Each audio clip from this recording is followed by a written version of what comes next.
Yeah, I Good think this is. afternoon to all.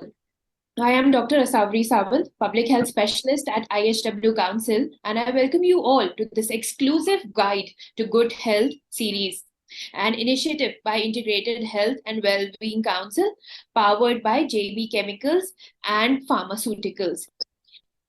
This series, Guide to Good Gut Health, is for the public health awareness purpose. According to some recent studies published by the International Journal of Contemporary Medical Research, it has been seen that the prevalence of functional constipation in childhood varies from 0.7 to 29.3% across the country. That is nearly 30% of all children suffering from constipation only. Generally, gastritis first appears between the ages of 2 to 4 years, but one third of children aged 6 to 12 years are also reported to have constipation. If a baby less than 6 months old is suffering from constipation, this could be a major cause of concern for his health. May is the National Health Awareness Month. Integrated Health and Wellbeing Council, powered by JB Chemicals and Pharmaceuticals, has organized this month-long initiative to raise awareness on the growing burden of gut health in children, to share with parents the guide to good gut health. This live session, we will discuss the topic of caring for your child with constipation, for which we have a very eminent speaker here with us. I welcome Dr. Nidhi Rawal. Dr. Nidhi is a consultant pediatric gastroenterologist and hepatologist at Rainbow Children's Hospital, New Delhi. Ma'am, we welcome you to the show. Thank you so much. With that, let us start with our queries. So, we reached out to many parents, and these were the common concerns that we saw that they were not aware about what to do in cases. So, let us start with the basics of what are the common causes of constipation in children and how can they identify the specific cause for their child. Over to you.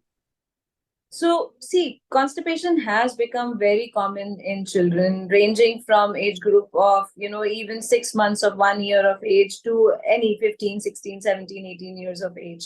Some of the most common causes of constipation, I usually tell my patients it's usually three causes. One is diet, one is the posture of sitting, your posture while you are pooping, and third is fear to poop.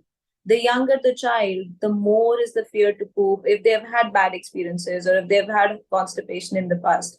And I also do encourage them to make sure there is adequate fiber in their diet.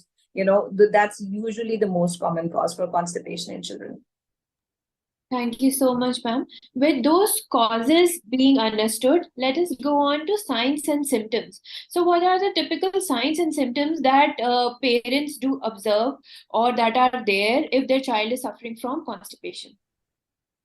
So the most common symptom we usually see is abdominal pain. So there will be stomach aches. They can be different types of stomach aches. They can have really bad episodes and crampy pains to, for a couple of days and be absolutely fine for the next few days, and then followed by again 2 days of bad pains. Sometimes it's just daily pain that slowly gets worse. A lot of kids will have reflux like symptom because now your intestines are full of stool, so it is going to produce reflux.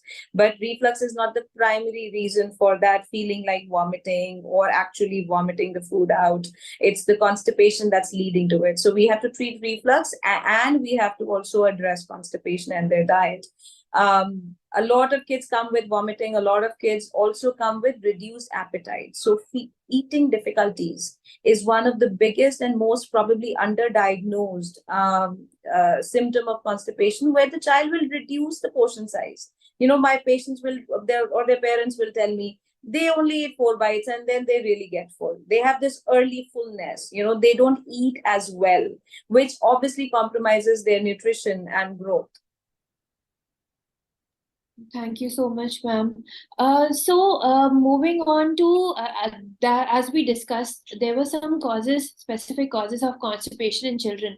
So, can you please help us understand the difference between functional constipation and an underlying medical condition that might be causing the child to have constipation?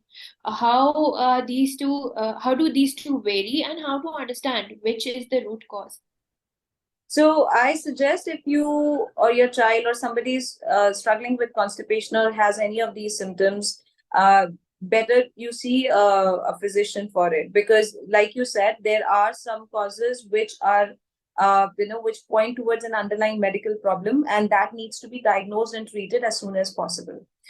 Functional constipation is 90% of all the patients we see with constipation, but those 10% usually have other things. They can have Hirschsprung disease, which is mostly congenital. It is present at the time of birth. Your intestine becomes narrow before you have to poop the, stool out. And this usually it presents in the first 1 or 2 days of life as a baby, but sometimes it can present as late as 6 months of age. So if your child is between, birth to 8, 9, 10 months of age and having constipation, you have to get your child checked, examined, and sort of assess to make sure it's not Hirschsprung disease. It's where your intestine doesn't move, so the poop doesn't come out. It doesn't have the nerve cells. Second is celiac disease, where there is allergy to gluten. So these kids will have gluten allergy, which will damage their intestines. Gluten is a protein that is present in wheat, rye, and barley, these three grains. And because of that damage, they will have constipation. So that's the second common cause. Third common cause is thyroid problems. So if your thyroid is underactive, usually those children will also present with constipation.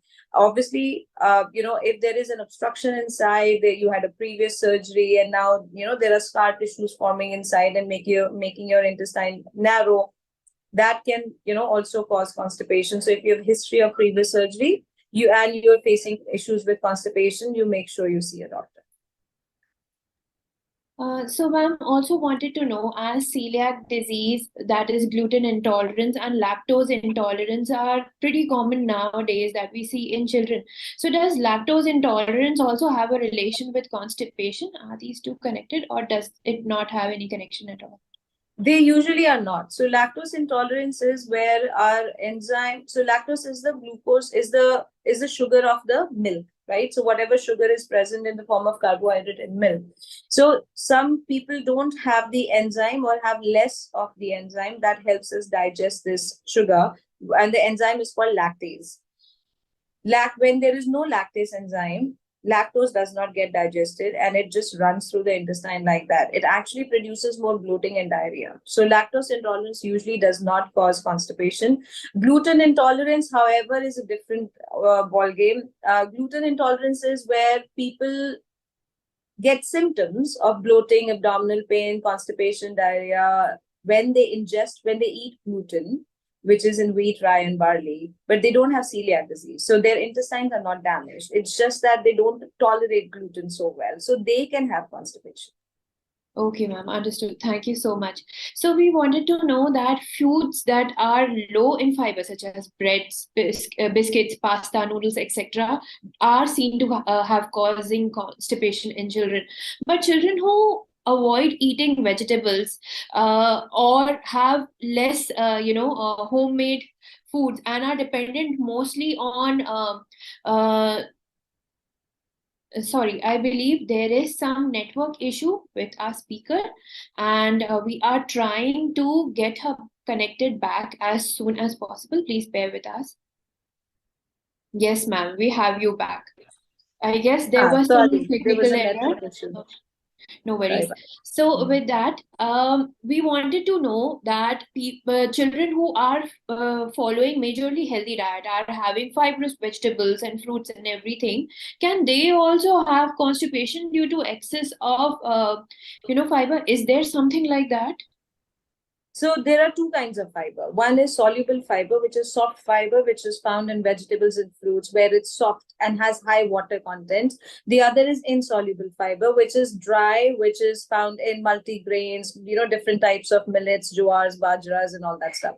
So kids usually they benefit more from soluble fiber. If their diet is tilted more in insoluble fiber, which is dry fiber, they usually can get more constipated, because in order to digest the dry fiber, you need a lot of water intake.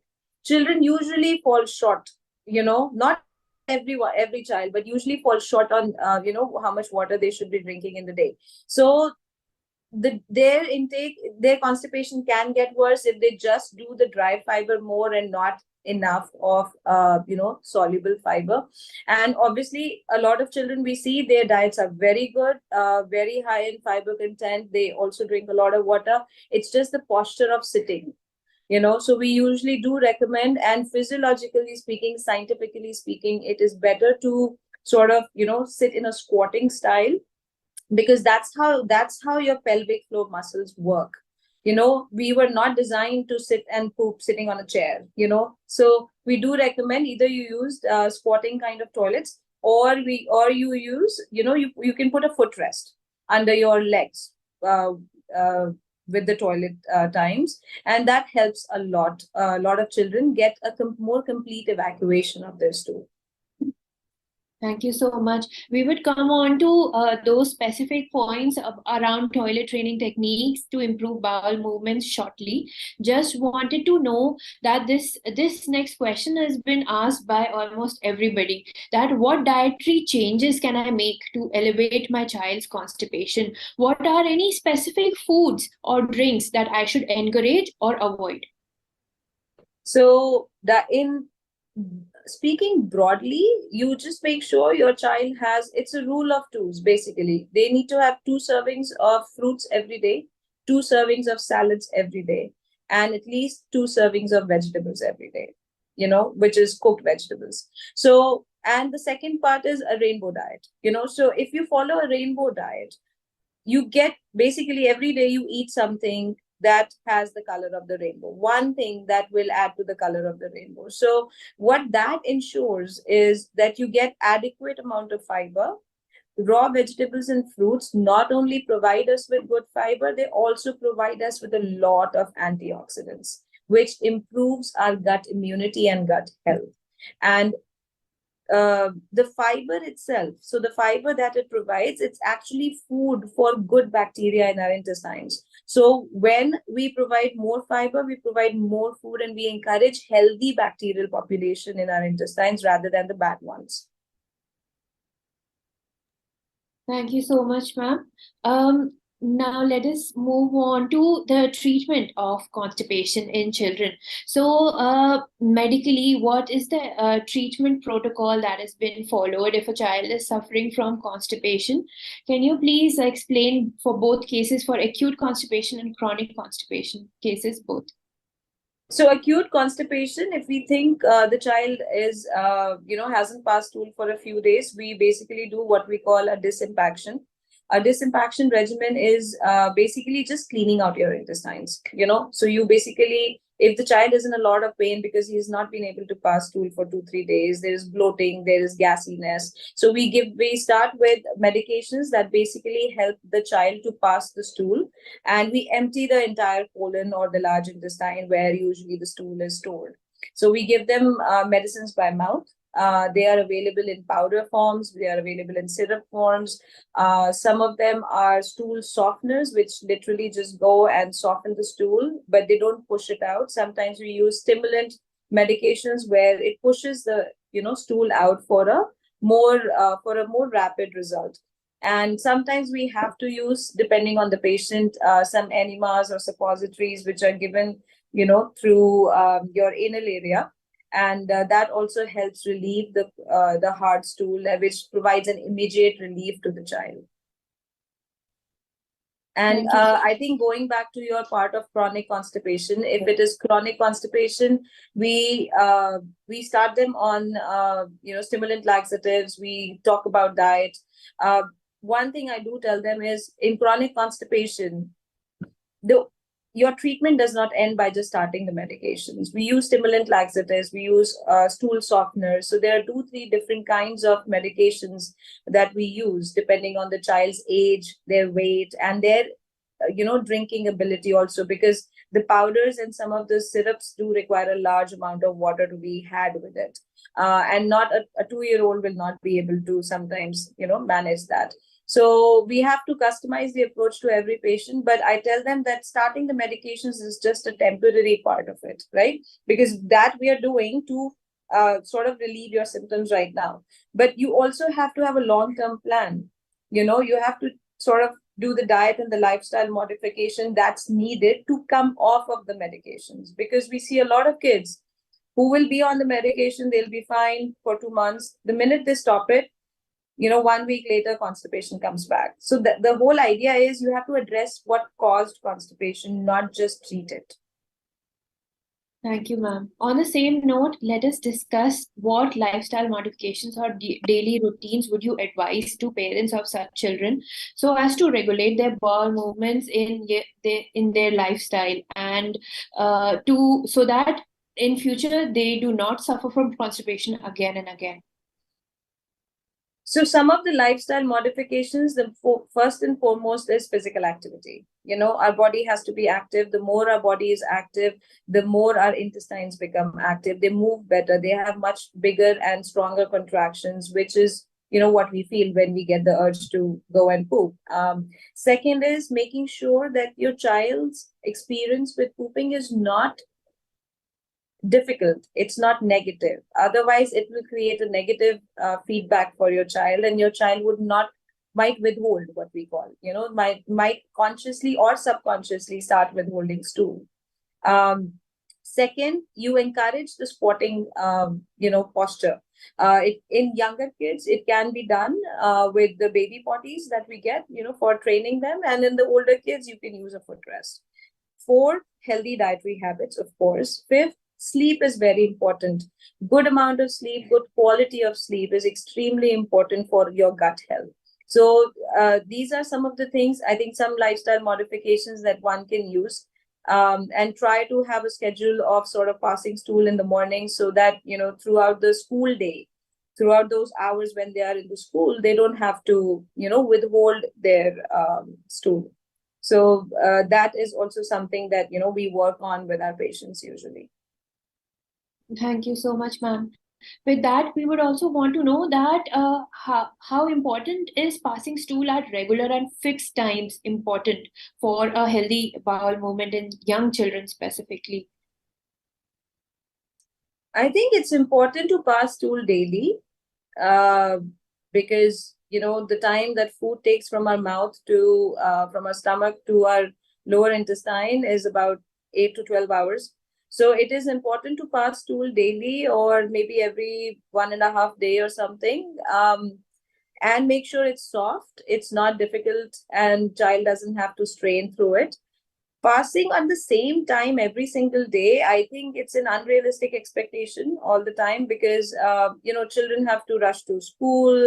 When they come back, they have extracurricular classes, they have to rush to those, or to tuitions, or to play outside. So yes, I think it's important to have a plan to make sure that at least most days of the week the child is passing stool at the same time, preferably in the morning. But if 1 or 2 days it's not happening, I think it's quite acceptable. Okay. Thank you so much. Yeah. Also wanted to know that how much fluid intake should be encouraged by parents for their children, young children who are in primary schools, and can that fluid should be only in the form of water, or would soups or juices also count as fluid and would help in bowel movements? So juices, yes, will help with the bowel movements, but the problem we see with juices is once kids start drinking juices, they realize that's an easier way to have a fruit. Then they stop chewing the fruits. One. Second, juices don't give you enough fiber. So when you're actually chewing a whole fruit, that gives you more fiber than a strained juice. Amount of water intake is usually it varies from depending on your weight, but let's say in children between 2 to 3 years old to let's say about 15 years old, we usually say at least 1 to 2 liters of water, and it increases with age and weight, but at least we do our bodies do require a lot of water. So 1 to 2 liters of water would be a safe target for most kids in that age group. Thank you so much, ma'am. Also wanted to know what could be the potential complications of or long-term effects of having chronic constipation in children. In what ways can this be a major problem if not detected or fixed at the right time? See, chronic constipation basically means that you have more stool in your intestines than you should for a much longer period of time, basically, right? So, what that does is our intestines are basically rubber tubes. So, if you're storing more and more in it, it's going to keep stretching out. The more it stretches out, the less it moves. The less it moves, the worse the constipation gets, you know? So, it's like constipation will lead to further constipation. So, uh, symptoms will get worse over time if you don't treat it adequately and early enough in time. Second, you can also have a lot of these children, like I said, will not eat much. They then end up having weight loss or poor weight gain or eating difficulties. So that will be a problem. Sometimes a lot of these kids will have bleeding in their stool because the stool is so hard, that when it's coming out, it tears the lining of the intestine or the skin around your anus, and it causes bleeding. They can lose blood like that. A lot of people who have constipation for many years can also develop what we call diverticulitis as adults, you know. So those are all a lot of things, chronic bloating, a lot of times weight gain. So these are some of the things that untreated constipation can lead to. And the best part of it is all treatable, so if we treat it in the right time with the right medications, with the right diet and lifestyle modifications, it is 100% treatable. So we can potentially avoid all these complications in our children. Thank you so much, ma'am. So, on the same note, can you please help us understand that when should parents be concerned that, okay, this is not normal, that the child hasn't pooped for more than a day? Is it more than a day or more? And what time is, they should seek medical attention? When to know? So if your child has not pooped for more than a day, I think you should, what you can do is for a few hours is increases water intake, give extra amounts of fruits, foods that have more water content like cucumbers, tomatoes, most of the fruits, except banana, extra fluids, and see if that helps the child to poop. Usually it does. If your child has skipped the second day and has not passed the stool, please go and see your doctor. If your child has, started having symptoms like pain, vomiting, or bloating, excessive gassiness, or is crying a lot while trying to pass the stool and the stool is not coming out, please go seek help. This is all unavoidable. This is all avoidable and very easily treatable if we can catch it, early enough. Thank you so much, ma'am. And coming on to some very last questions for this session with you, we wanted to know, are there any red flags or warning signs that might indicate a more serious underlying condition and is being disguised as constipation in the starting? So are there any other diseases that might appear to come out as constipation for once but need more medical attention? So, see, constipation can happen because of a lot of reasons in medical world also, but the ones that I mentioned are primarily the most important ones. Obviously, if you have calcium abnormalities, parathyroid is a gland we have. If you have that gland is not working very well. Kids who are on calcium supplements or excessive milk intake, that can also cause constipation. Kids who have, who are on certain kind of medications will also lead them to have some constipation at times. Kids who have, let's say some heart diseases can have constipation as a side effect of certain kinds of heart diseases. So there are lots of reasons, lots of things that will indirectly lead to constipation, but a lot of every constipation is manageable except Hirschsprung's disease, which requires a surgical intervention. But the rest of them are all medical treatments, so we can manage those constipations. So the idea is to understand that if the constipation has been there for a long time, despite all your efforts, please go see a specialist and, to make sure that we are not missing something more serious and something that requires a completely different line of treatment. Thank you so much, ma'am. And also wanted to know if you have any strategies or advices for all the parents that are watching to manage the emotional and behavioral aspects that come with constipation in their young children. So if there are any tips that, or if any strictness is required, so what would be your advice? So my advice would be to one, don't wait for too long. If your child is passing hard stools and crying, go talk to your pediatrician. Because once they start associating pooping with pain, it becomes very difficult to treat that constipation because they start withholding. Second, don't push your child for toilet training. Do it at their own pace. Some children get toilet trained at 2 years of age, some don't till 5 years of age, and it's okay. Don't push it. Do encourage them, do talk to them about it, because the more you push it, if they are not comfortable, usually that will forceful toilet training will also result in constipation. Third, um, make it something, so make it a normal thing to sort of go and sit and poop, rather than standing and pooping, which some children do because it's painful for them to pass the stool. The emotional and behavioral things around constipation is basically understanding your child, understanding that it can cause pain to the child, understanding that if it is causing pain, your child does not know that it's important to poop. Your child only knows pooping will cause pain and hence I will not. So please try to understand that also, and seek appropriate help. Usually, pediatricians and pediatric gastroenterologists, are well aware of all these problems. So you can definitely reach out to them to make sure it doesn't get prolonged. Thank you so much, ma'am. With that, can you please share your advices for parents who are watching for maintaining a healthy bowel routine as a guide to good gut health? So healthy bowel routine is that it's basically, that you're pooping regularly, you're pooping soft, you don't have to strain, there is no bleeding when you're pooping. In order to achieve that, the first and the foremost is to make sure that you, like I already enumerated a few things, your diet should have adequate amount of fruits, salads, and green vegetables.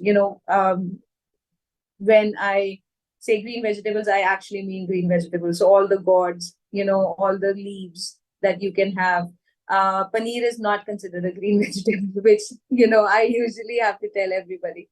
But point being, make sure there are 2 servings of grains, 2 servings of salads, 2 servings of fruits, 1 to 2 liters of water, at least half an hour to 1 hour of physical activity. When I say physical activity, it's not strolling in the park. It's either brisk walk, it could be a jog, it could be playing any particular sports like soccer, tennis, whatever, but the child enjoys. But there has to be engagement of the body in it. And also making sure that there is enough time to poop for the child.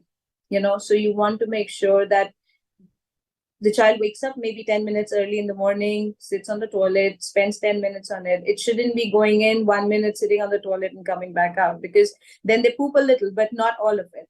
And, slowly it gets accumulated, and, 3 weeks later, they will start having pains. So we want to avoid that. So keep the diet healthy, keep the child hydrated, keep, pooping a positive experience for the child. So I think those would be the most important things to sort of, take home today.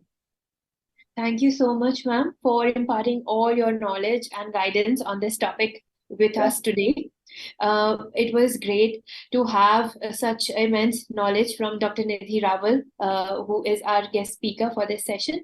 With that, we sign off now. We also thank all our viewers for staying with us till the very end. And we thank our partner, JB Chemicals and Pharmaceuticals, for partnering with us on the Guide to Good Gut Health series. Thank you so much. We sign off now. Stay happy, stay healthy. Thank you. Thank you.